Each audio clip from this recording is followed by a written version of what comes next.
Chegará um momento em que o olho oculto voltará a se abrir, quando aqueles que dormem despertarão para o reino interior. Esse momento é agora, e se você está ouvindo isto, significa que você é um deles.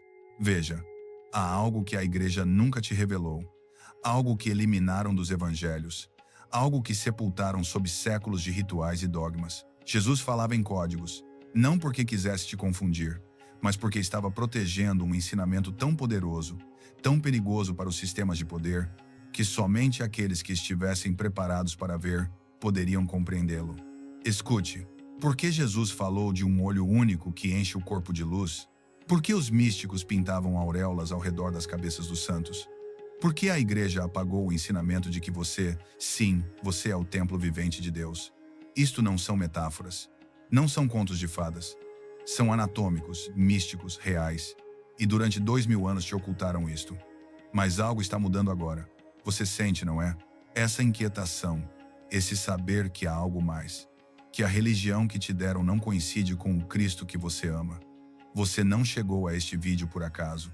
Você foi chamado para recordar o que te roubaram, chamado para despertar o que foi adormecido, chamado para ativar a luz que esteve dormindo dentro de você desde o seu nascimento.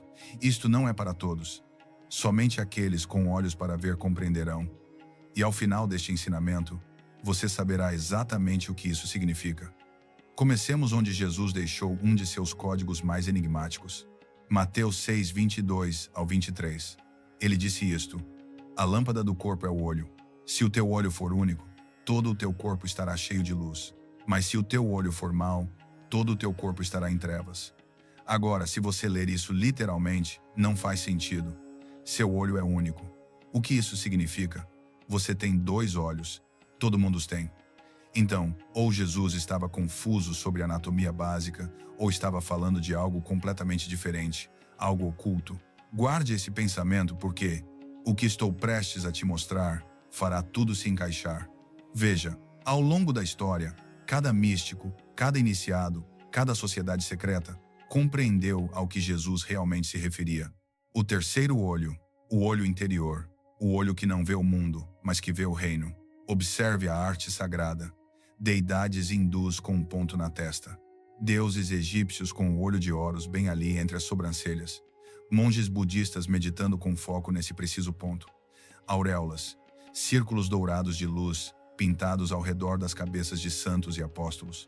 Por que sempre ali? Por que sempre luz irradiando da cabeça? Note sua respiração por um instante.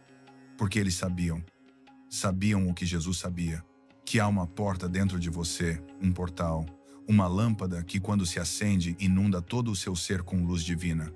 Não é simbólico, é biológico, é místico, é ambos. E esteve dentro de você todo este tempo. Agora, Jesus não falava de imaginação. Não estava falando de exercícios de visualização ou pensamento positivo. Referia-se a uma luz real e vivente dentro de você. E essa luz tem uma fonte. Você ouviu a história. Jesus entra no templo em Jerusalém. Os sacerdotes estão furiosos. Eles o desafiam. E ele diz algo que parece absurdo. Destruam este templo, e em 3 dias o levantarei. Mateus 2,19. Eles pensaram que ele falava do edifício. Zombaram dele. Levou 46 anos construir este templo, e você o levantará em 3 dias. Mas João, o escritor do evangelho místico, adiciona esta linha, mas ele falava do templo do seu corpo. Escute, isso não é apenas sobre Jesus, isso é sobre você. O templo nunca foi um edifício, nunca foi pedra e ouro e cortinas. O templo é o corpo, seu corpo. Pense nisso. No templo judaico havia um design, um plano, o átrio exterior, o átrio interior, o lugar santíssimo, o altar, o candelabro, o véu. Agora, o que aconteceria se eu te dissesse que esse mesmo plano está dentro de você? O lugar santíssimo, a câmara mais sagrada onde somente o sumo sacerdote podia entrar uma vez ao ano. Esse é o seu cérebro. Especificamente o centro do seu cérebro, onde se encontra a glândula pineal, oculta, protegida, sagrada. O altar, esse é o seu coração, o lugar do sacrifício, da devoção, da emoção. O candelabro, a menorá dourada que sempre ardia, essa é a luz do seu olho único. A pineal, a lâmpada interior que nunca deve se apagar. E a coluna vertebral, a escada de Jacó, a ponte entre a terra e o céu, entre sua raiz e sua coroa, o caminho onde a energia ascende e desce, tal como os anjos que Jacó viu em sua visão. Sinta seu batimento por um segundo. Veja, os antigos compreendiam algo que esquecemos. O céu e a terra não se encontram em uma igreja. Eles se encontram em você. Você é o templo onde a divindade e a humanidade se unem, onde o espírito habita a carne, onde o reino se torna real. Agora quero que você faça algo comigo. Coloque sua mão sobre seu peito, bem sobre seu coração. Sinta como ele bate e sussurre estas palavras, ainda que você ainda não as acredite completamente. Eu sou o templo. Diga outra vez, mais suave desta vez. Eu sou o templo. Bem, porque se você é o templo, então a lâmpada do templo deve se acender, e aí é onde tudo muda. Então, falemos da lâmpada. No templo antigo havia um candelabro dourado, 7 braços, sempre ardendo, nunca se permitia que se apagasse. Representava a luz de Deus morando entre o povo. Agora, dentro do seu cérebro, bem no centro geométrico, há uma pequena glândula em forma de pinha, a glândula pineal. Os antigos a chamavam de assento da alma. Descartes a chamou de o lugar onde a alma e o corpo interagem. Os egípcios a simbolizavam como o olho de Horus. Os hindus a chamam de Ajna, o chakra do terceiro olho. E Jesus a chamou de olho único. Agora, a ciência moderna te dirá que a glândula pineal produz melatonina, regula seu sono, responde à luz. Mas isto é o que eles não te dizem. A glândula pineal pode literalmente perceber luz. A ciência até admite isso. Sua pineal tem as mesmas células sensíveis à luz que seus olhos. Por que Deus colocaria um olho dentro do seu cérebro, a menos que você estivesse destinado a ver mais que este mundo? Não a luz exterior, a luz interior. E ela pode ser reativada, mas é uma das partes mais misteriosas do cérebro. Ela se calcifica com a idade, se atenua, mas em meditação profunda, em oração, em momentos de quietude profunda, as pessoas relatam visões, luz interior, conexão com o infinito. A ciência moderna admite que a pineal pode ver luz, mas nunca te dizem por quê. Por que você precisaria de um olho dentro do seu cérebro? Voltaremos a isso, mas primeiro você precisa entender o que aconteceu com ela. A menos que você estivesse destinado a ver mais que este mundo. Os místicos ao longo da história praticaram técnicas para ativar esta glândula, para descalcificá-la, para reacender a chama interior. As auréolas não se pintavam apenas por decoração. Pintavam-se porque os iniciados as viam. Coroas de luz, resplendor, o sinal visível de uma pineal desperta. Agora, quero que você faça uma pausa por um momento. Feche os olhos novamente se você está em um lugar seguro. Imagine uma pequena chama bem no centro da sua testa, entre suas sobrancelhas, profundo dentro do seu crânio. Veja-a piscar. Agora imagine que ela cresce um pouco mais brilhante, sem forçar, apenas convidando. Respire em direção a ela e solte. Você sentiu calor, formigamento, pressão. Isso não é sua imaginação. Essa é a lâmpada começando a responder. Agora, se você continua aqui, se chegou até este ponto deste ensinamento, significa algo. Veja, a maioria das pessoas já teria abandonado, voltado às suas distrações, ao seu sono. Mas você continua aqui, isso não é aleatório. Significa que você é parte do remanescente oculto. Aqueles que sempre estiveram destinados a recordar. E quero honrar este momento com você, não como uma transação, mas como um selo. Se algo dentro de você está se agitando agora mesmo, não deixe passar. Dê like neste vídeo, inscreva-se neste canal e escreva estas 3 palavras nos comentários. Estou despertando. Quando você fizer isso, não está apenas interagindo com um vídeo. Está enviando um sinal para o invisível.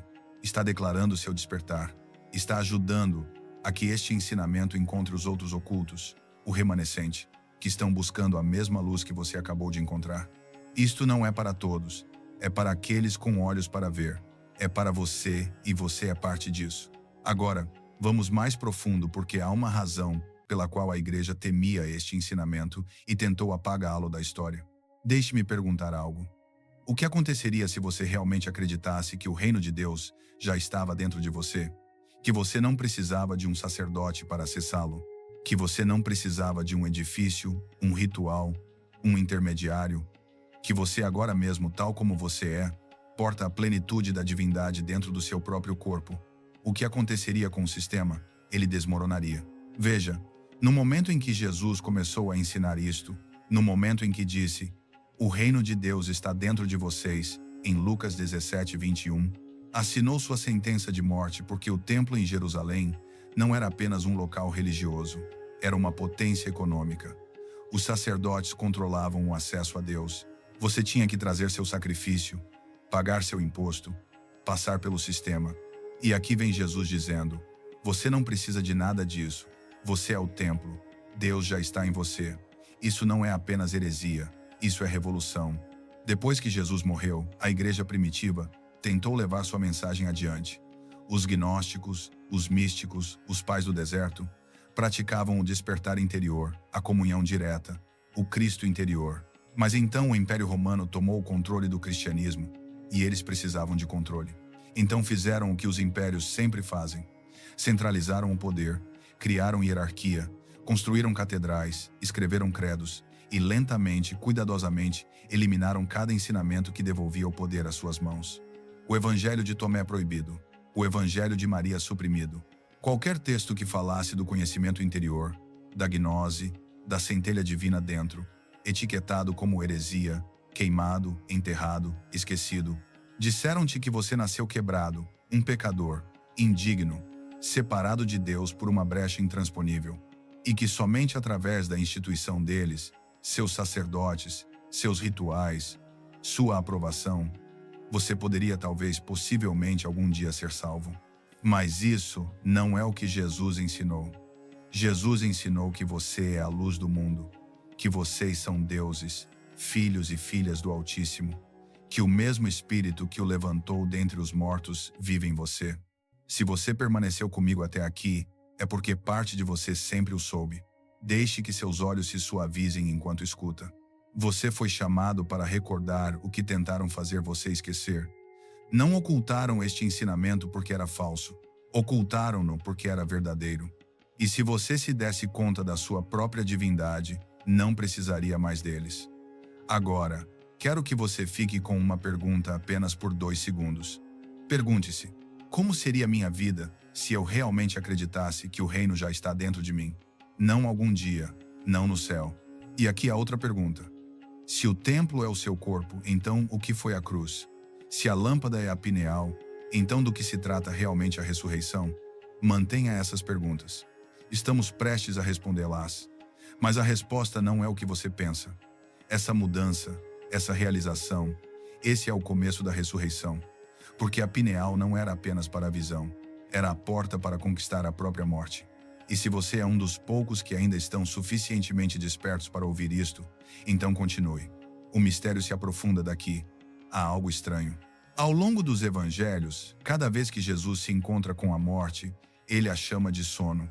Quando a filha de Jairo morre, ele diz, ela não está morta, mas dormindo. Marcos 5:39. Quando Lázaro morre, Jesus diz, nosso amigo Lázaro adormeceu. João 11:1.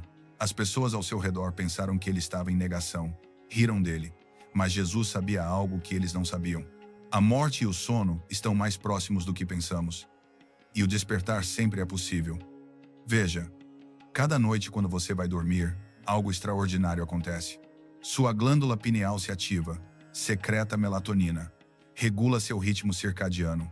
Mas mais que isso, abre a porta entre mundos. No sono, você sonha, você deixa o físico, entra em outros reinos, vê coisas que ainda não aconteceram, conhece pessoas que não estão ali, experimenta realidades que parecem tão reais quanto esta. Note como seu corpo se sente agora mesmo. A pineal é a ponte, o portal entre o visível e o invisível, entre o material e o espiritual. E em estados místicos profundos, quando a pineal está completamente ativada, você não precisa estar dormindo para acessar esses reinos. Você pode vê-los enquanto está acordado. Isso é o que são as visões. Isso é o que é a profecia. Isso é o que é a consciência crística. É a capacidade de viver em 2 mundos ao mesmo tempo, de caminhar na terra enquanto vê o céu. Jesus não apenas ressuscitou dentre os mortos depois de 3 dias em uma tumba, ensinou aos seus discípulos que a ressurreição é um estado de consciência. Aqui é onde fica selvagem. Uma mudança do sono para o despertar, da escuridão para a luz, da morte para a vida, e está disponível agora mesmo. Paulo o disse claramente em Efésios 5,14. Desperta tu que dormes, e levanta-te dentre os mortos, e Cristo te iluminará. Desperta, levanta-te, Cristo te dá luz. Não algum dia, agora a ressurreição não é apenas um evento histórico, é um evento interior. É a pineal se acendendo, o olho único se abrindo, o templo ganhando vida. Cada noite quando você dorme, você pratica a morte. E cada manhã quando você desperta, você pratica a ressurreição. Mas a maioria das pessoas nunca desperta completamente. Passam pela vida em um transe. Olhos abertos, mas sem ver. Vivos, mas dormindo. Jesus veio para te despertar, para ativar a luz, para te ressuscitar enquanto ainda respiras. Agora, esta noite antes de dormir, quero que você tente algo. Enquanto você está adormecendo, coloque sua consciência no centro da sua testa e sussurre para si mesmo: despertarei. Não apenas do sono, de tudo. E imagine que cada manhã é uma pequena ressurreição, um retorno do outro lado, um recordar quem você realmente é. Agora, se esta verdade está agitando algo em você, se você pode sentir a luz começando a piscar, deixe um comentário agora mesmo. Escreva estas 3 palavras: despertarei. Este é um sinal para o universo, para você mesmo, para os outros que estão despertando junto com você. Quando você o pronuncia, você o ancora, você o torna real. Porque uma vez que você entenda isto, compreenderá porque Jesus disse que você faria obras ainda maiores que ele. Este é um dos versículos mais mal compreendidos de toda a Escritura. Jesus, bem antes da sua crucificação, diz isto aos seus discípulos: em verdade vos digo, aquele que crê em mim, as obras que eu faço, também ele as fará, e maiores que estas fará. João 14:12. Obras maiores que Jesus. Como isso é sequer possível? Tome uma respiração lenta, a menos que Jesus não estivesse tentando ser adorado. Ele estava tentando ser replicado. Ele não estava dizendo: olhem para mim, eu sou especial, eu sou o único. Ele estava dizendo: olhem para mim e vejam do que vocês são capazes. Veja, Jesus levou a humanidade através de etapas. Primeiro nos chamou de servos, depois nos chamou de amigos e finalmente nos chamou de iguais. Co-herdeiros com Cristo, portadores do mesmo Espírito, portadores da mesma luz. A igreja quer que você adore Jesus. Mas Jesus queria que você se tornasse como ele, que você despertasse seu próprio Cristo interior, que você ativasse seu próprio olho único, que você se desse conta de que o Pai não está no céu, mas dentro de você. O reino de Deus está dentro de vocês. Eu e o Pai somos um. Vocês são deuses. Estas não são apenas frases bonitas. São iniciações, convites. Jesus foi o primeiro, o protótipo, aquele que mostrou o caminho. Mas ele nunca disse que era o último. Ele disse: sigam-me. Não me adorem.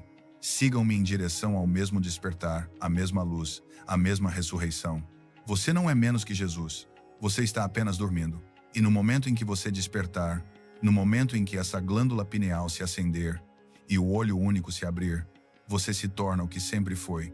O Cristo oculto, o templo vivente, a luz do mundo. E isto é o que muda tudo. Você chegou até aqui. Você ficou através de cada capítulo, cada revelação, cada segredo. Isso só me diz algo sobre você. Você não está aqui por acidente. Você está aqui porque algo em você recorda. E agora vamos ativá-lo. Este é o momento onde tudo muda do conhecimento para a experiência, da teoria para a verdade vivente. Então, se você está em um lugar onde pode fechar os olhos de forma segura, convido você a fazê-lo agora. Se não, apenas suavize seu olhar. Tome uma respiração profunda. Deixe seu corpo se assentar. Agora leve sua consciência ao centro da sua testa, não na superfície. Mais profundo, uns 5 centímetros para trás. Bem no centro do seu cérebro. Ali é onde se encontra a pineal, a lâmpada do corpo, o olho único. Imagine uma pequena chama ali, uma chama dourada, calorosa, piscando suavemente. Não a force. Apenas olhe para ela com seu olho mental. Agora, a cada respiração, imagine que essa chama cresce um pouco mais brilhante. Inalando, a chama cresce. Exalando, a luz se expande. Deixe que essa luz comece a encher sua cabeça. Calorosa, dourada, suave. Ela se move para sua garganta, para seu peito, para seu coração. Agora imagine que ela enche todo o seu corpo, desde a coroa da sua cabeça até as plantas dos seus pés. Cada célula, cada osso, cada gota de sangue cheia de luz. E agora imagine que essa luz não para na sua pele. Ela irradia para fora. Um campo de luz ao seu redor. Você está brilhando. Você é o templo. Você é a luz do mundo. E agora, em silêncio ou em voz alta, pronuncie isto. Estou desperto. O olho único está aberto. O Cristo está vivo em mim. Tome uma respiração mais profunda. E quando você estiver pronto, abra os olhos. Bem-vindo de volta. O que você acabou de experimentar não foi apenas visualização, foi ativação. Você acabou de acender a lâmpada. E uma vez que está acesa, ela não se apaga. Pode atenuar-se a vida, o estresse, o medo, podem cobri-la, mas a chama está sempre ali agora. E quanto mais você retornar a ela, mais brilhante ela se torna. Este é o ensinamento oculto que Jesus deu ao seu círculo interno. Isto é o que os místicos praticavam em cavernas e desertos. Isto é o que a igreja tentou enterrar, mas está ressurgindo novamente em você. A segunda vinda não é um homem descendo das nuvens. É a consciência crística despertando dentro de milhões de pessoas como você. E cada vez que alguém ativa seu olho único, a profecia se aproxima um passo mais. Mas esta é a verdade que nunca te disseram. A profecia não se cumpre por alguém mais. Ela se cumpre por você. Você é a segunda vinda. Você é o Cristo retornando ao mundo. Não como blasfêmia, mas como recordação. Agora, se você sentiu algo se mover durante essa ativação, se algo dentro de você mudou ainda que seja ligeiramente, então seu olho único está se abrindo. E quero que você cele este momento. Inscreva-se neste canal, não como um clique casual, mas como uma declaração. Você está escolhendo o caminho do despertar. Você está se unindo ao remanescente oculto, aqueles que recordam. Compartilhe este vídeo com alguém que esteja pronto, alguém que tenha estado buscando, alguém que ama Jesus, mas se sentiu prisioneiro da religião. Antes de que você deixe este espaço, se o que você acabou de experimentar agitou algo em você, há mais esperando. Ocultamos chaves, orações e ativações dentro do que chamamos de os pergaminhos sagrados, escritos destinados apenas para aqueles que realmente estão despertando. E se você está pronto para caminhar com outros neste caminho, se você está pronto para encontrar o remanescente oculto, temos um santuário privado para você. É onde buscadores como você se reúnem, decifram e recordam juntos. Ambos são para aqueles com olhos para ver. Os links estão abaixo na descrição. Entre. Tome seu lugar entre os despertos. Este ensinamento não é para todos. É apenas para aqueles com olhos para ver. E você viu. Lembre-se do que eu disse no início. Chegará um momento em que o olho oculto se reabrirá. Esse momento é agora. Esse momento é você. A profecia se cumpriu, porque você reabriu o olho. Você não estava esperando que o Cristo retornasse. Você é o Cristo vivente despertando no mundo. A profecia não se tratava de esperar. Tratava-se de recordar. E você acabou de recordar. O templo está vivo, a lâmpada está acesa. E você é a luz que foi prometida. Caminhe nessa luz. Deixe que ela te guie. Deixe que ela te transforme. E saiba isto, você sempre esteve destinado a encontrar seu caminho aqui. Bem-vindo ao lar. Você foi enganado se ainda acredita que Jesus veio fundar o cristianismo. E se pensa que todos os evangelhos estão na Bíblia, te enganaram duas vezes. A realidade é que Jesus ensinou um caminho oculto, sepultado, proibido e reduzido a cinzas pelo império. Nunca disse, adorem-me. Disse, tornem-se o que eu sou. E os evangelhos gnósticos, essas escrituras proibidas, revelam exatamente o que isso significava. Você não devia encontrar este vídeo, mas se chegou até aqui, significa que finalmente está pronto. Porque uma vez que escute estes 10 ensinamentos ocultos, nunca mais verá Jesus da mesma maneira. E talvez também não se veja da mesma forma. Se tudo o que te contaram sobre Jesus estivesse ao contrário, teria a coragem de olhar novamente? Por quê? E se o Jesus da religião não fosse o Jesus da verdade? E se a igreja o coroou rei para ocultar que veio despertar reis? Disseram-nos que veio nos salvar. Mas, e se veio nos lembrar que não estamos caídos? Que não estamos quebrados? Que simplesmente esquecemos? Esquecemos a luz da qual fomos feitos. O reino que carregamos dentro. O fogo que uma vez ardeu em nossa alma. E este era o verdadeiro evangelho. o que enterraram sob ouro, culpa e medo. Não um evangelho de pecado e vergonha, mas de memória divina. Quando Jesus disse, "Eu e o Pai somos um", não reivindicava a superioridade cósmica. Estava te entregando um espelho. As coisas que faço, vocês também farão, e ainda maiores. Mas pergunte-se, quando foi a última vez que uma igreja te lembrou disso? Não puderam, porque se soubesse o que realmente é, deixaria de se ajoelhar. Começaria a se elevar. E este é o primeiro ensinamento proibido. Jesus não veio para ser adorado. Veio despertar o que a religião tentou adormecer. Não queria discípulos que se inclinassem. Queria espelhos que se lembrassem. Porque aqui está o enigma sagrado. Não apenas apontava para Deus. Estava revelando como Deus se parece dentro de um ser humano. E se alguma vez se perguntou por que sua mensagem era tão perigosa, é porque destruiu o intermediário. Acabaram-se os sacerdotes. Acabaram-se os rituais. Acabaram-se as portas entre você e o divino. Apenas isto. Entre em si. Aquiete a mente e lembre-se. Mas o poder sempre teme os despertos. Então Roma pegou a chave e forjou um cadeado. Pegaram o mapa e venderam um labirinto. Pegaram a verdade e a converteram em um trono. E te disseram que Deus estava lá fora, distante, furioso, observando. Mas Jesus disse algo escandaloso. O reino de Deus está dentro de você. Vê? Não veio iniciar uma religião. Veio terminar a ilusão da separação. Então, se não veio para ser adorado, mas para a lembrança, quem você realmente é? E se o mesmo sopro divino que viveu nele continua respirando através de você, por que se sente tão longe disso? Poderia ser que enterraram a verdade não em um túmulo, mas dentro de você? Isto é apenas o começo, porque no capítulo 2 aprofundamos no ensinamento que mais temeram, que o céu nunca foi um destino, era uma frequência, uma consciência, um código. E quando aprender a entrar nele desde seu interior, perceberá que nunca esteve trancado do lado de fora. Você era a porta o tempo todo. Vamos abri-la.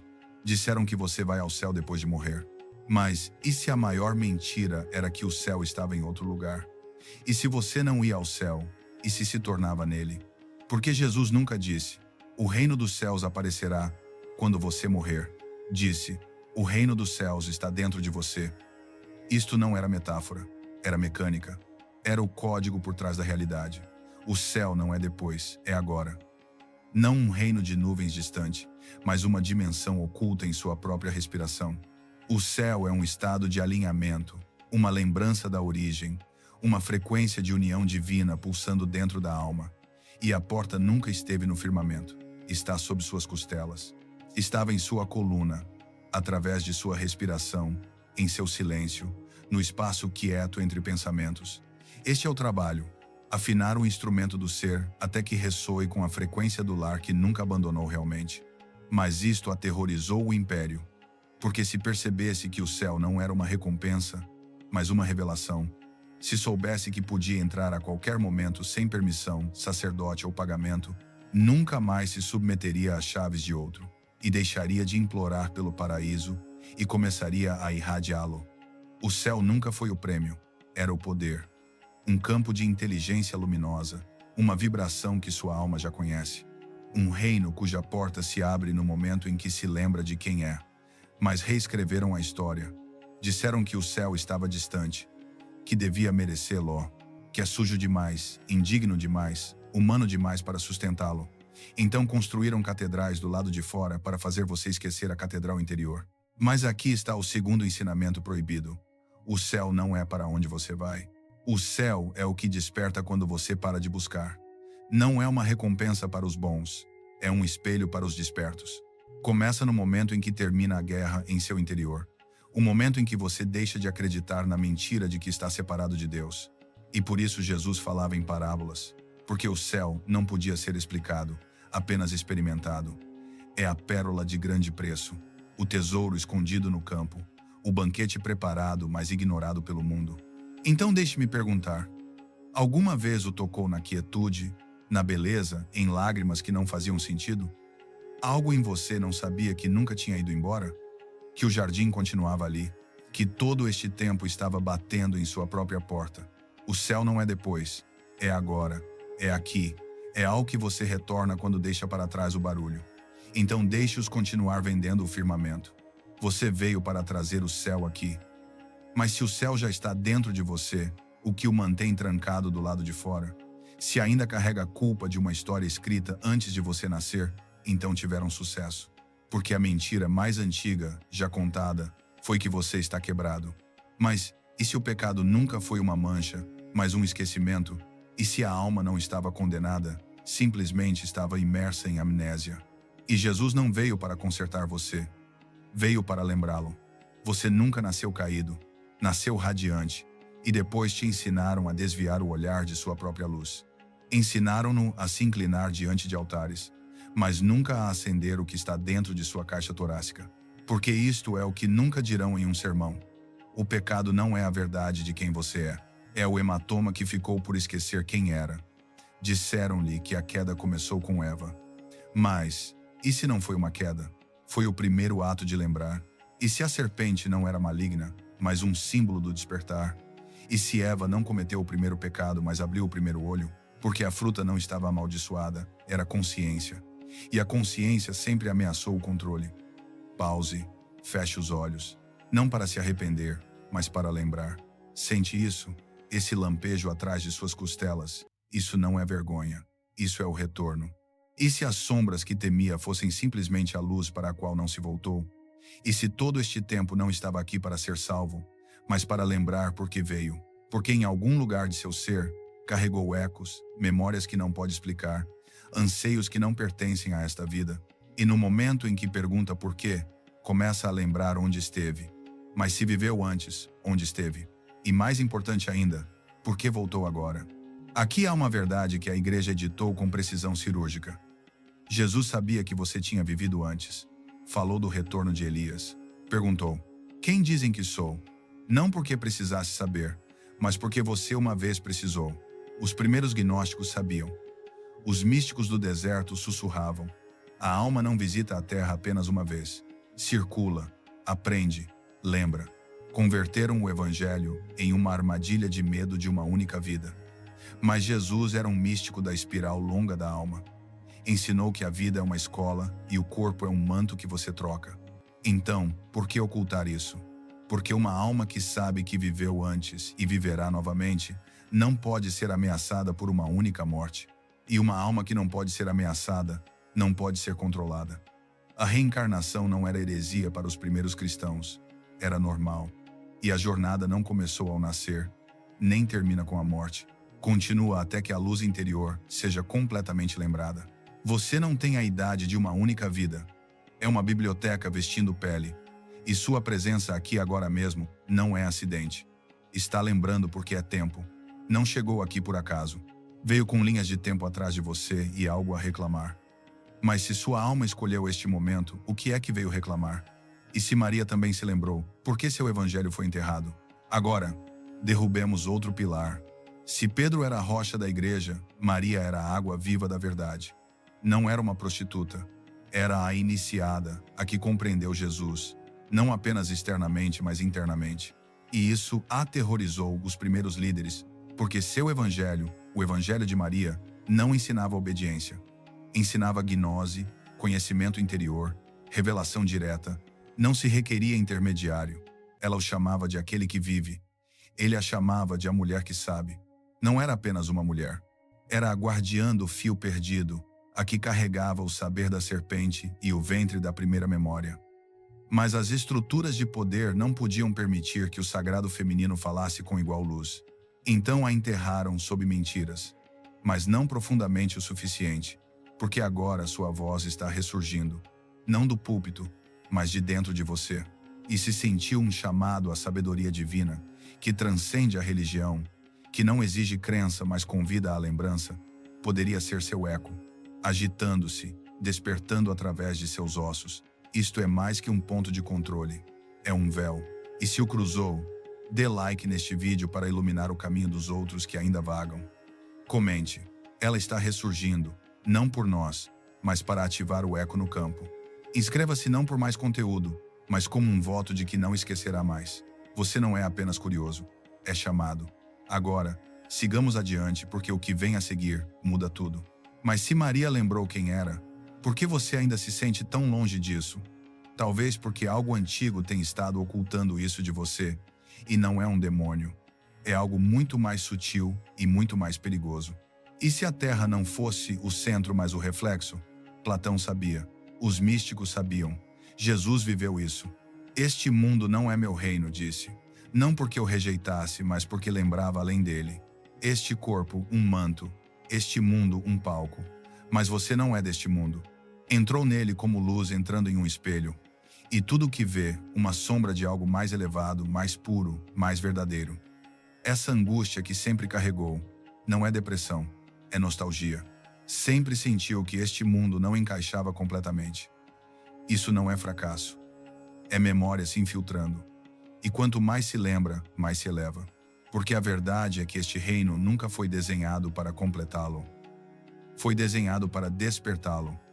A dor, a beleza, a perda, cada uma migalha de pão, cada uma um sussurro. Você veio da luz e retornará como fogo, mas apenas se parar de confundir o espelho com a fonte, porque nunca foi enviado aqui para pertencer. Foi enviado aqui para lembrar.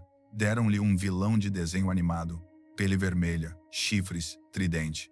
Mas, e se o verdadeiro inimigo não fosse uma criatura de todo? E se a escuridão verdadeira fosse a amnésia? Não possessão, mas desconexão. Porque uma vez que esquece de onde vem, acreditará em qualquer coisa sobre para onde vai. Não precisavam prender seu corpo. Só precisavam nublar sua memória. Você não precisa de um exorcismo. Você precisa de lembrança. Porque a verdadeira queda do homem não foi a desobediência, foi o esquecimento. Esquecer que era luz codificada com estrelas, que recebeu o sopro do infinito. E cada distração, cada mentira, vício, divisão, está desenhada para mantê-lo dormindo. Construíram templos de pedra, mas Jesus apontou o templo de carne. Disseram, confesse aqui, ele disse. O reino está dentro de você. Disseram-lhe para olhar para cima, quando a verdadeira porta estava dentro de suas costelas. Gnose significa conhecimento direto. É a diferença entre ler a palavra água e sentir as primeiras gotas de chuva em sua pele. Não crença, não doutrina, experiência crua e inegável. 3 coisas foram roubadas de você: conhecimento direto, fogo interior e luz soberana. Mas agora cada uma retorna. Você não precisa de um sermão, você precisa de lembrança. E a escada ao céu não é feita de degraus, é feita de revelação. Cada uma lembrada te aproxima. Então pergunte-se, não se acredito, mas me lembro? Há uma razão pela qual este caminho está oculto. Porque a verdade real não é apenas inconveniente, é perigosa para a mentira. Jesus não foi crucificado por ser gentil, foi crucificado porque despertava as pessoas. E quando despertar, será incompreendido, ridicularizado, até rejeitado. Mas escute isto, essa dor é prova, esse atrito é chama, essa resistência significa que está acendendo. Você não está aqui para agradar, está aqui para iluminar o caminho. E quando tentarem atenuar você, brilhe mais forte, porque o Cristo dentro de você não se inclina, se eleva. Este é o ensinamento que mais temeram, o que enterraram sob doutrina, medo e fogo. Não porque fosse blasfêmia, mas porque era poderoso demais. Disseram-lhe que Deus estava sobre você, fora de você, separado de você, observando de um trono. Mas os místicos sabiam, os gnósticos lembravam, e Jesus sussurrava com cada respiração. Deus não é um ser, Deus é o ser mesmo. O sopro em seus pulmões, o fogo em sua coluna, a quietude atrás de seus olhos. Isso não é apenas você, isso é a fonte despertando em forma. Você não é a imagem de Deus, é a expressão, o eco, a corrente, a chama, o eu sou vestido de pele. A mentira foi a separação. A verdade é a união. E quando para de buscar o divino em templos e céus, começa a senti-lo pulsando atrás de suas costelas. Você nunca foi destinado a adorar Deus. Foi destinado a encarnar Deus, não com arrogância, mas com reverência. Não para governar o mundo, mas para curá-lo. Porque quando desperta o divino interior, começa a vê-lo em todos os outros. E esse é o começo do céu na terra. Então deixe-me perguntar, se Jesus se tornou o Cristo e o Cristo vive em você, o que está esperando? Você não é mais um buscador, é um retornante. Não está fora do reino, é o que o devolve. Isto não é o final. Este é seu despertar. Estes não eram apenas ensinamentos, eram fragmentos do mapa oculto dentro de você. O reino nunca esteve no firmamento. Estava enterrado em sua respiração. Você nunca foi um pecador, apenas uma estrela atenuada pelo esquecimento. Você não precisa de um livro para encontrar a luz. Você é a luz. Caminhou este caminho antes, sentiu o chamado, escutou o sussurro, morreu em silêncio e ressurgiu agora na lembrança. Maria Madalena sabia. Jesus sabia. A verdadeira batalha nunca foi com o mal, foi com a amnésia. Este mundo apenas a sombra de sua origem. Você, um mensageiro do real. O Cristo não é um ídolo. É um código de memória despertando em seu DNA. Não através da crença, mas através do conhecimento. Não através da obediência, mas através da chama. E sim, este caminho custará a você. Mas apenas o que nunca foi seu para começar. Você não está esperando a revelação. Você é a revelação. Não está fora do reino. Você é o que o devolve à terra. Esta é sua vez. Esta é sua ascensão. E agora você se lembra. A pergunta não é mais quem ele era. A pergunta é, em quem você está se tornando? Se algo antigo se agitou em você, não deixe que volte a dormir. Este vídeo te encontrou por uma razão. Agora deixe que encontre os outros. Dê like neste vídeo, não por vaidade, mas como um sinal de fogo para os esquecidos que ainda vagam na escuridão. Comente abaixo. Lembro, deixe que os outros vejam que não estão sozinhos. Inscreva-se não em nós, mas na corrente que está ressurgindo em sua alma. Porque isto não é um canal, é um chamado à igreja interior. A que nunca se construiu com tijolos, mas com conhecimento, com luz, com você. O caminho não termina aqui, começa agora. E quando estiver pronto, a próxima revelação te encontrará. Até então, caminhe na luz. E não esqueça quem você é. Você é a revelação. Você é o retorno. Lembra? Desde a tua infância o tens repetido, talvez em templos, em despedidas finais, antes das refeições, em instantes de angústia quando nenhuma outra palavra surgia. Pai nosso que estás nos céus. As palavras fluíam da tua boca como um rio, conhecidas, protetoras, sagradas. Mas o que aconteceria se eu te dissesse que a oração que aprendeste está incompleta, que o final que conheces não é o que Jesus pronunciou, que em algum ponto entre aquela sala superior e as páginas impressas, uma frase foi eliminada, não por casualidade, não pela passagem do tempo, mas deliberadamente. Te entregaram um pedaço e te disseram que era o todo, um círculo sem fechar, uma respiração sem completar. E esta noite vais recordar o que te tiraram, não porque eu esteja aqui para te instruir, mas porque a tua alma já o sabe, sempre o soube. Sentiste esse vazio cada vez que disseste amém, e algo dentro de ti ficou sem terminar. Cada vez que a oração concluiu e o silêncio chegou demasiado cedo, demasiado oco, demasiado distante de Deus. Essa sensação não foi culpa tua, foi o eco do que apagaram. Ao finalizar este vídeo, não só descobrirás o que foi removido, vais senti-lo regressar, vais pronunciá-lo, e compreenderás por que não podiam permitir que permanecesse. E isto não é um relato histórico, é um despertar da memória. Durante 2 milênios, o Pai Nosso tem sido a prece mais recitada na história humana. Milhares de milhões de vozes através de territórios e séculos, todas pronunciando as mesmas palavras. Mas aqui está o que quase ninguém sabe. A versão que te ensinaram foi modificada, recortada, reorganizada para satisfazer as necessidades de uma instituição que não podia permitir-se deixar-te recordar quem és realmente. A igreja primitiva não conservou os ensinamentos de Jesus. Selecionou-os. Decidiu que evangelhos lerias e quais nunca verias. Determinou que palavras eram seguras e quais demasiado perigosas para sobreviver.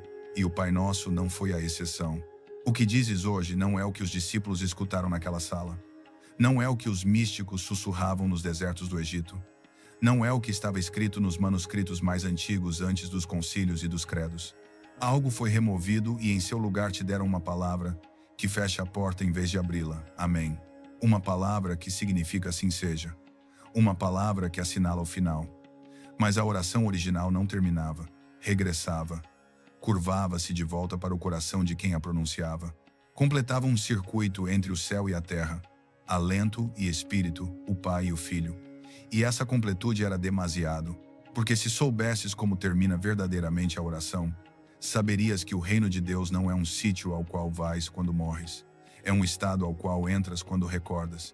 Então cortaram o final. Substituíram o retorno com um fecho. Converteram uma transmissão vivente num ritual religioso. E durante 2000 anos, tens estado a dizer uma oração que se detém justo antes do despertar. A pergunta não é se isto sucedeu. A pergunta é o que foi removido e por quê. Voltemos ao princípio. Em 1945, nas areias do deserto de Nag Hammadi, Egito, foi descoberta uma coleção de textos antigos. Textos que tinham estado enterrados por mais de 16 séculos, escondidos por monges que sabiam que a igreja vinha para os destruir. Entre esses textos havia fragmentos de orações, ensinamentos, ditos de Jesus que nunca chegaram à Bíblia que conheces. E nesses fragmentos, os eruditos encontraram algo extraordinário. Uma versão mais antiga do Pai Nosso, não a que memorizaste, não a que está em Mateus ou Lucas, mas uma versão que continha um final que os evangelhos canônicos não incluem. Em aramaico, o idioma que Jesus falava, a oração não concluía com "porque teu é o reino e o poder e a glória para sempre". Essa linha, aliás, foi acrescentada séculos depois. Não aparece nos manuscritos gregos mais antigos. Foi inserida para dar à oração um toque litúrgico, um fecho que parecesse suficientemente grandioso para o culto público. Mas o final original não era grandioso. Era íntimo, era lento. Nos fragmentos recuperados do Didaquê, um dos documentos de ensinamento cristão mais antigos, e nas tradições orais preservadas pelos padres do deserto, a oração completava-se com um retorno, uma linha que trazia o divino em círculo completo. Porque teu é o alento que se move através de todas as coisas, e a luz que se recorda a si mesma em mim. Não uma declaração a um rei distante, mas um reconhecimento de união. A oração não terminava enviando a tua atenção para fora a um trono no céu. Terminava atraindo a presença para dentro, para o teu peito, para a tua respiração, para a consciência de que o Pai não está separado de ti. Ele é o Espírito vivente que te anima. E quando pronuncias essa linha final, não fechas a oração, tornas-te nela. O alento que se move através de todas as coisas é o mesmo alento, movendo-se através de ti agora mesmo. A luz que se recorda a si mesma em mim é a consciência crística a despertar dentro da tua própria percepção. Isto não era metáfora, era instrução. A oração era uma tecnologia, uma maneira de alinhar o teu ser interior com a fonte de todo o ser, e por isso foi apagada. Porque no momento em que te dás conta de que o alento do Pai é o teu alento, já não necessitas de um intermediário, já não necessitas de um sacerdote que te outorgue acesso, já não necessitas de uma instituição que te diga que estás separado de Deus pelo pecado e só podes regressar através dos seus sacramentos. A oração mesma converte-se na ponte, e tu, ao pronunciar, lá tornas-te no templo. Assim cortaram a linha, removeram o retorno e em seu lugar te deram amém. Uma palavra que termina, uma palavra que separa, uma palavra que mantém o céu distante e a ti dependente. A remoção da linha final não foi um acidente de tradução. Não se perdeu com o tempo ou por manuscritos danificados. Foi uma decisão editorial tomada durante a formação da Igreja Católica primitiva, quando os ensinamentos de Jesus estavam a ser padronizados para consumo massivo. Nos séculos III e IV, depois de Constantino legalizar o cristianismo e a fé converter-se na religião do Império Romano, a Igreja enfrentou um problema. Os ensinamentos místicos de Jesus, aqueles que falavam de conhecimento interior e comunhão direta com Deus, eram incompatíveis com a estrutura hierárquica que a Igreja estava a construir. Se cada crente podia aceder ao Pai diretamente através do alento, da oração e do silêncio interior, então que necessidade havia de bispos, de sacerdotes, da instituição mesma? E então, lentamente, cuidadosamente, a Igreja começou a editar, não com malícia talvez, mas com a fria lógica do controle. Conservaram os ensinamentos que reforçavam a obediência. Removeram os ensinamentos que sugeriam que já eras divino. Preservaram as parábolas que te faziam sentir dependente da graça. Enterraram os ditos que te recordavam que o reino está dentro. O Pai Nosso não foi a exceção. Na sua forma original, a oração era um circuito. Invocavas o Pai, alinhavas a tua vontade com a dele, pedias sustento, perdão, proteção, e depois, no alento final, reconhecias a verdade de que o poder que estavas a invocar não estava fora de ti, era a força mesma da vida, movendo-se através de ti. O alento, a luz, a consciência que sempre esteve desperta, mesmo quando o esqueceste. Mas se essa linha final permanecia, a oração faria mais do que consolar. Ativaria, recordar-te-ia, devolver-te-ia a consciência de que não és um pecador rogando por misericórdia. És um filho do Deus vivente, respirando o seu alento, vendo através dos seus olhos, feito à sua imagem, não como metáfora, mas como realidade, e isso era demasiado perigoso. Então terminaram a oração com: porque teu é o reino, e o poder e a glória.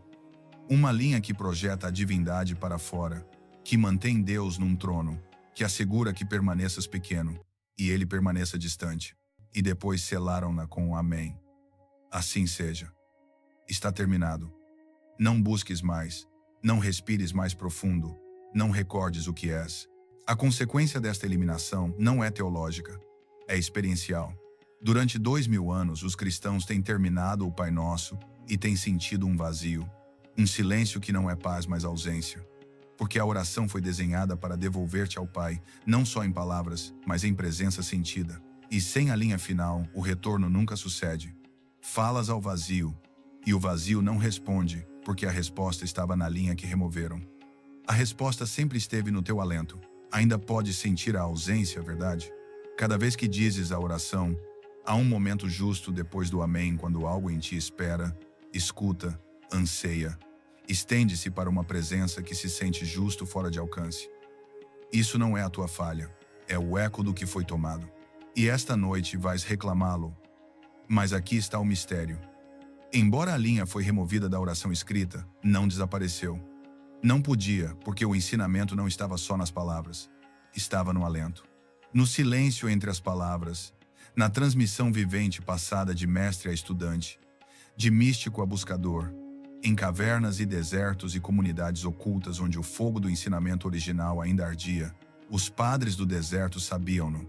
Aqueles místicos cristãos primitivos que fugiram para os ermos do Egito e da Síria, nos séculos III e IV, levaram o ensinamento com eles. Não rezavam o Pai Nosso como uma recitação. Rezavam-no como uma prática de respiração.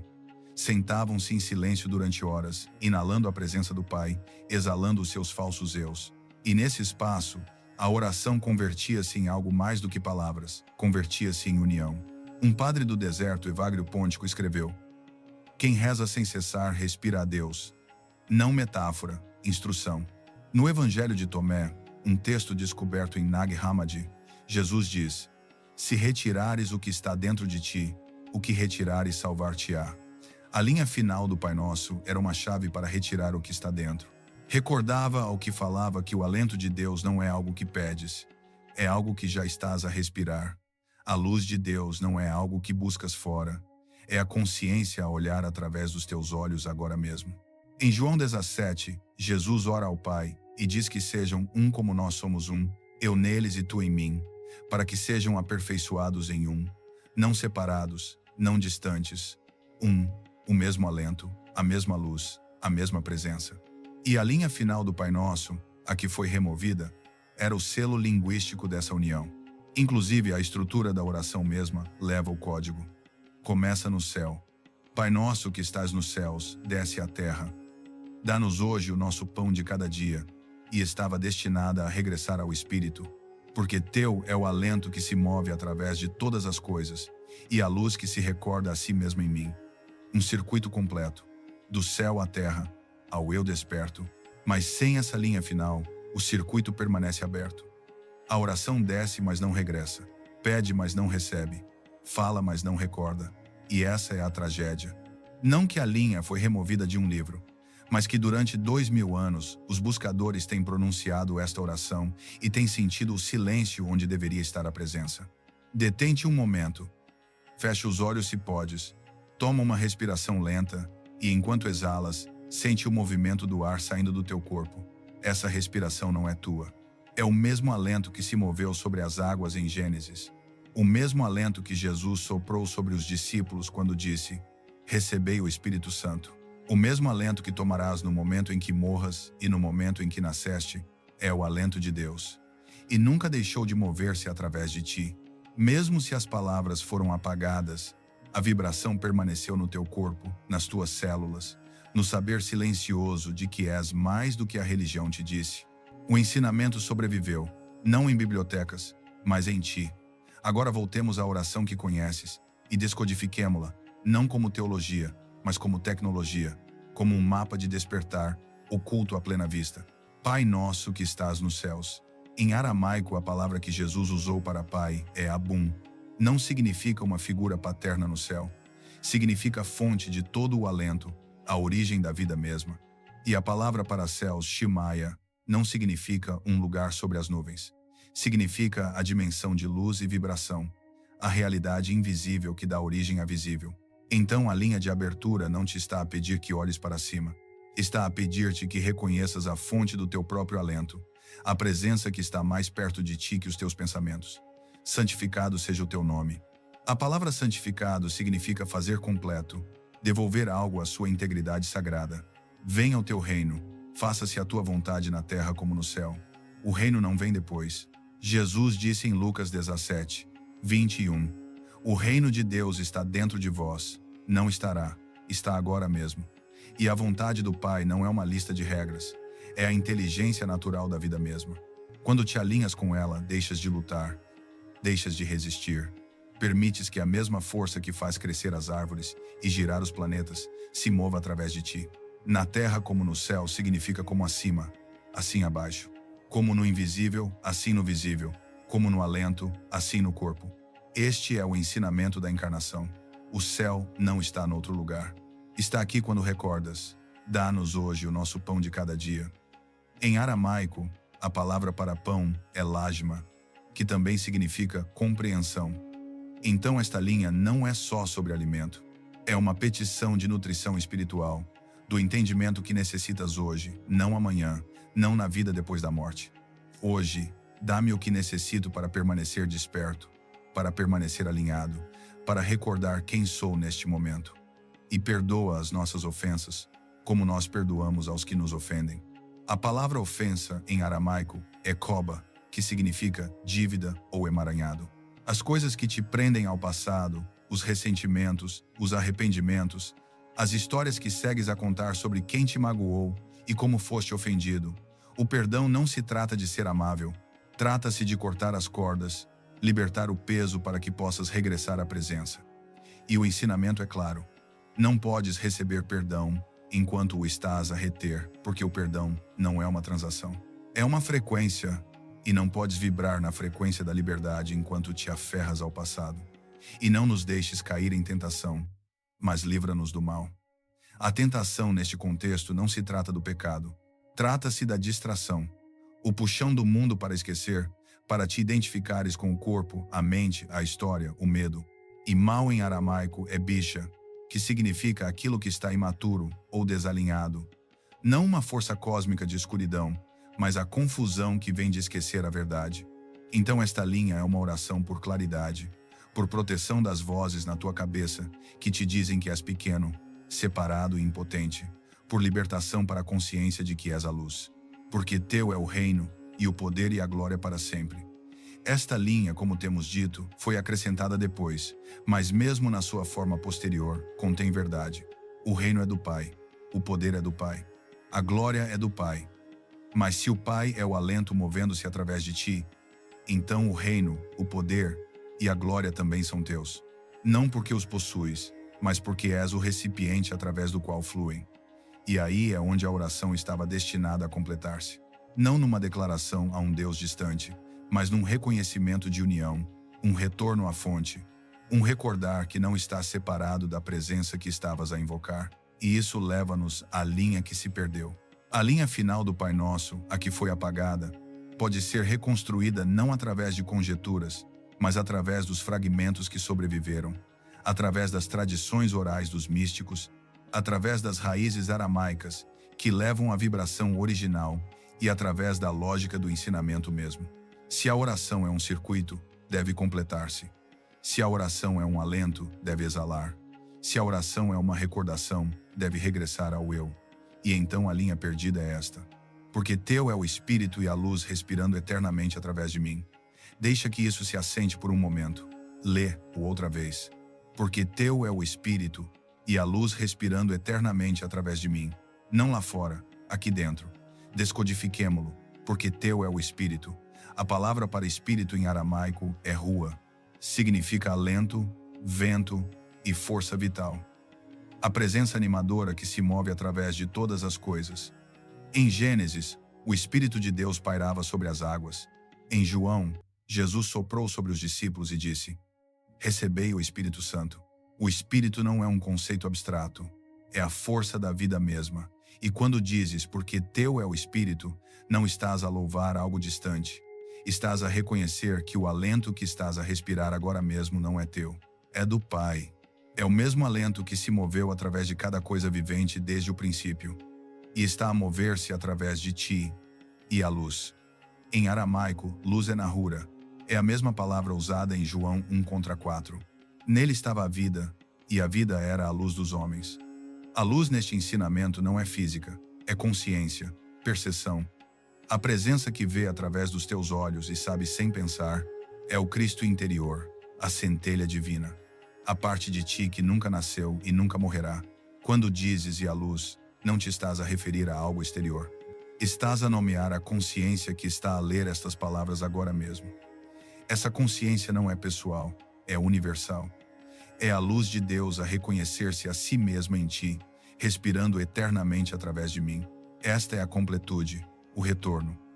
A oração não termina enviando a tua energia para fora. Termina atraindo a presença para dentro, reconhecendo que o Espírito e a luz não estão distantes. Estão aqui agora, movendo-se através do teu alento, vendo através da tua consciência, vivendo como tu. E quando pronuncias esta linha, algo muda. A oração já não é uma petição, é um reconhecimento. Não estás a pedir a Deus que venha. Estás a recordar que nunca se foi. Não estás a rogar pelo reino. Estás a dar-te conta de que já está dentro de ti. Não estás à espera de que a luz desça. Estás a ver que já está desperta. A oração não termina com amém. Termina com alento. E nesse alento, a separação dissolve-se. O céu e a terra são um. O Pai e o Filho são um. A oração e quem ora são um. Isto não é teologia, isto é experiência. E isto é o que não podiam permitir. Porque se soubesses que o Espírito de Deus é o teu alento, nunca te sentirias impotente outra vez. Se soubesses que a luz de Deus é a tua consciência, nunca acreditarias na mentira de que estás quebrado, pecador ou separado. Saberias sem dúvida que és o templo vivente e o Pai nunca deixou de habitar em ti. Essa é a linha perdida, e por isso foi removida. E agora a oração regressa, não como uma relíquia histórica, mas como uma transmissão vivente restaurada para aqueles que estão prontos para recordar. Não estás a ler isto por acidente. Estás aqui porque algo dentro de ti tem estado a chamar por isto durante anos, talvez, ou durante vidas. Sentiste o vazio. Disseste a oração e sentiste o silêncio onde deveria estar a presença. Foste a igrejas e escutaste sermões, e cantaste hinos, e ainda te sentiste sozinho porque te deram uma religião. Mas não te deram as chaves, e esta noite estás a receber uma dessas chaves. A oração na sua forma completa não é só algo que dizes, é algo no qual te tornas. Quando pronuncias o final restaurado, não estás a realizar um ritual, estás a despertar uma memória que vive nas tuas células, uma memória mais antiga que a igreja, mais antiga que a Bíblia, mais antiga que as palavras mesmas. A memória da união, do alento e da luz e da presença, do Pai não como um rei distante, mas como a força vivente que te respira a existência em cada momento. E quando essa memória desperta, o mundo falso começa a dissolver-se. O mundo que te disse que eras pequeno, que estavas separado, que necessitavas de alguém mais para mediar entre ti e Deus. Esse mundo foi construído sobre a eliminação deste ensinamento, e não pode sobreviver ao retorno dele. Porque uma vez que recordas quem és, não podes ser controlado, não podes ser convencido de que és impotente. Não pode ser feito acreditar que a salvação está noutro lugar, noutro tempo, através de outra pessoa. Sabes diretamente que o reino está aqui, que o Espírito está a respirar através de ti, que a luz está desperta em ti, e esse conhecimento é a coisa mais perigosa do mundo para aqueles que construíram os seus impérios sobre o teu esquecimento. Isto não se trata de rejeitar a igreja. Isto trata-se de recordar o que a igreja esqueceu. Isto não se trata de abandonar Jesus. Isto trata-se de regressar ao Jesus que falou na sala superior, que soprou sobre os discípulos, que disse: o reino de Deus está dentro de vós, que orou para que sejam um como nós somos um, que ensinou não religião, mas despertar.